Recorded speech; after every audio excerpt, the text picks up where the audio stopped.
Hey everyone, and welcome back to Daily English Class.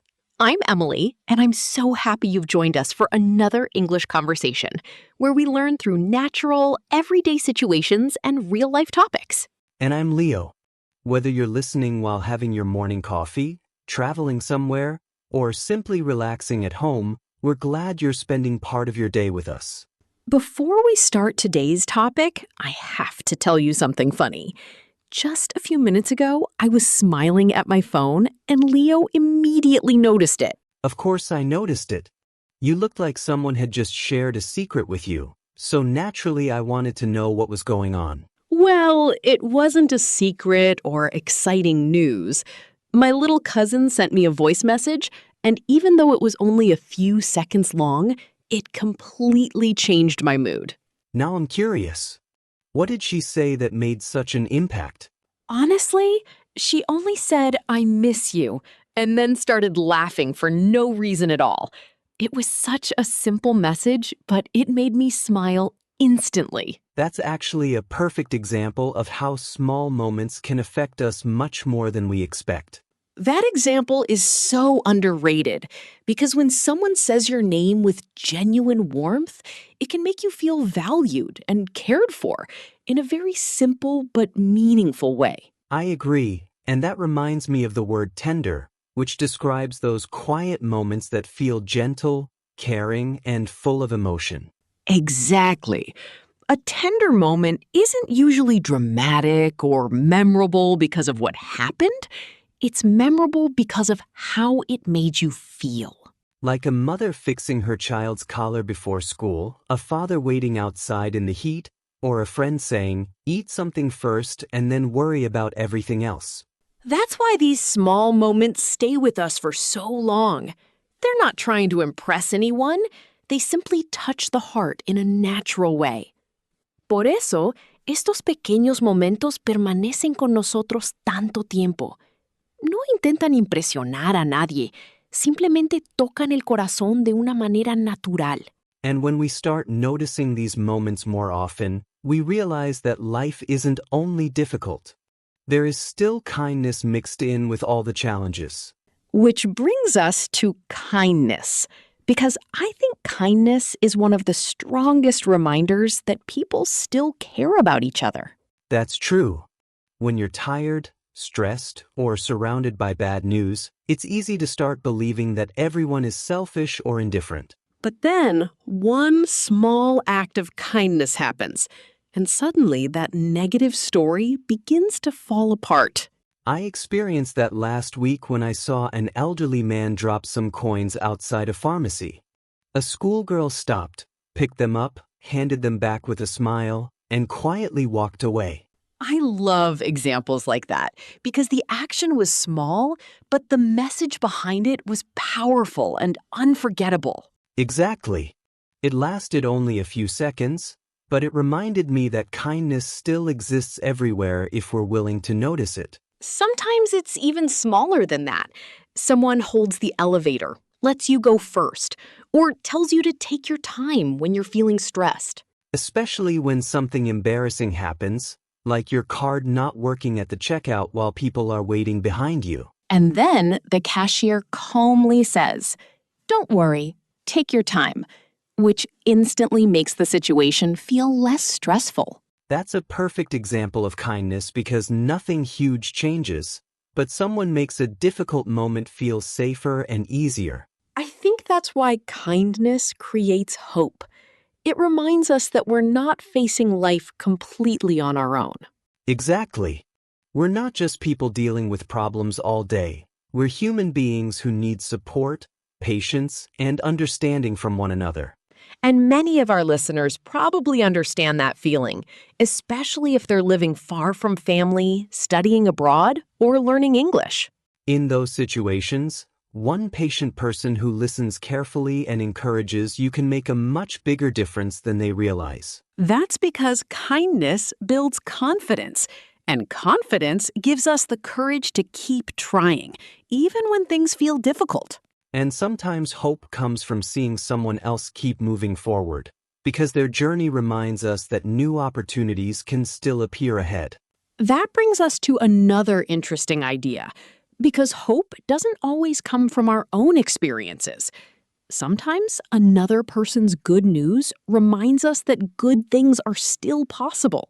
I like that perspective, although it can be difficult sometimes. When someone gets the opportunity we've been waiting for, it's easy to wonder why it hasn't happened for us yet. That's completely natural, especially when we've been trying hard for a long time. But instead of comparing ourselves, we can choose a different way of looking at it. Exactly. If a door opens for someone else, it reminds us that doors are still opening. That's a much more hopeful way to see things. I remember a friend who spent months looking for a job and facing rejection after rejection. When she finally got an offer, she called me in tears. I can understand that because every rejection takes a little confidence away. After a while, the waiting becomes just as exhausting as the disappointment. It really does. But when she shared the news, I didn't compare myself to her.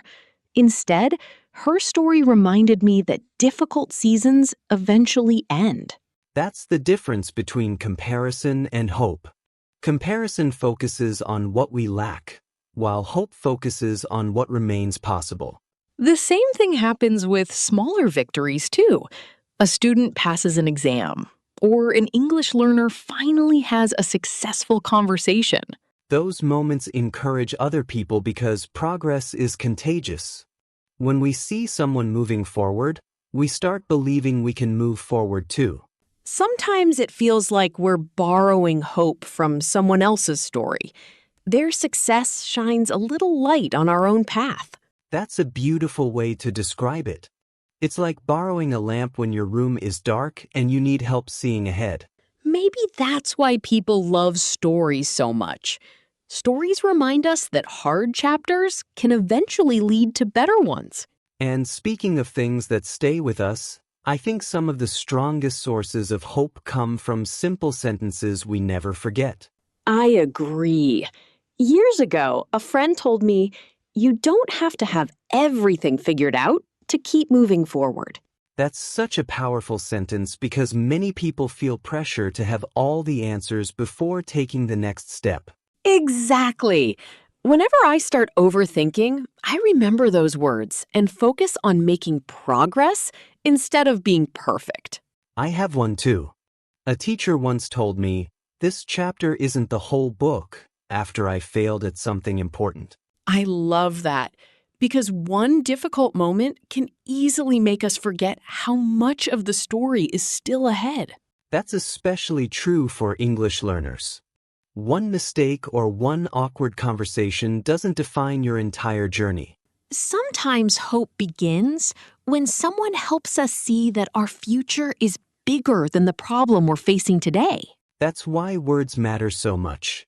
A short sentence can stay in someone's heart for years and give them strength. Which brings us to our final point. Because sometimes we're not only looking for hope, sometimes we become hope for someone else. Exactly. We're not talking about changing someone's life completely. We're talking about small acts of kindness that quietly stay with people. A kind message, a little patience, or a few encouraging words might help someone more than we ever realize. And the beautiful thing is that you'll probably never know the full impact of those small actions, but they still matter. That's so true. I remember someone once sent me a photo of a beautiful evening sky without any explanation at all. Emily, that might be the least romantic response anyone has ever had to receiving a picture of a sunset. And that brings us to our final idea, because hope doesn't only come from our own experiences, but also from seeing small good moments in other people's lives. I like that thought, although it can feel a bit tricky because when someone gets what we've been waiting for, our mind starts asking, why not me? That feeling is human, especially when we've been waiting for a long time. But we shouldn't stay in comparison and should look at things more calmly. Exactly, because if a door opens for someone else, it doesn't mean ours is closed, It just means life is still moving in different ways. I remember a friend who waited months for a job, and when she finally got it, she called me and cried because she was so relieved. I understand that, because rejection slowly takes away your confidence, so success feels very emotional when it finally comes. Yes, and when I heard her story, I didn't compare myself. I just felt a little hope because it reminded me things can change. That's the difference between comparison and hope, because comparison focuses on what is missing, while hope focuses on what is still possible. The same thing happens in small wins, like a student passing an exam or someone speaking English for the first time. Those moments encourage others naturally, not in competition, but in a simple way that says, you can also do it. Sometimes it feels like we are borrowing hope from someone else's story when we feel low. Yes, like borrowing a small lamp when your room feels dark and you need a little light to move forward. And that's why stories matter, because they show us that hard times are not the end. And sometimes hope comes from simple sentences we remember for years. I still remember a friend saying, "You don't have to figure everything out to move forward." That's powerful, because many people feel pressure to have everything clear before they start anything. Exactly. And when I overthink, I come back to that line and just try to keep going. I have one too, a teacher told me. This chapter isn't the whole book, after I failed at something. That's important because one moment can feel like everything, but it is only one small part of life. Especially for English learners, because mistakes are just part of learning, not the end of the journey. And hope starts when someone helps us see that our future is bigger than one bad moment. That's why words matter, because even one sentence can stay with us for years. And sometimes we become hope for others without even knowing it. Yes, even small kindness or a simple message can mean a lot to someone. And we may never see the impact, but it still matters. I remember someone once sent me a picture of a sunset, and I honestly didn't understand it at first. And that brings us to the end of today's episode, where we explored how hope can quietly appear in small, everyday moments, even when life feels a little heavy or unclear. We really hope this conversation helped you notice that hope doesn't always come from big events, but often from simple human things like kindness, words, and shared understanding. Just remember that even a small, kind message, a gentle word, or a simple smile can change the way someone feels in a very real and meaningful way. And sometimes without even realizing it, you might be that reason someone feels a little lighter, a little calmer, or a little more hopeful today. Just remember that even a small, kind message, a gentle word, or a simple smile can change the way someone feels in a very real and meaningful way. Take care of yourself, keep learning, and we'll see you in the next episode.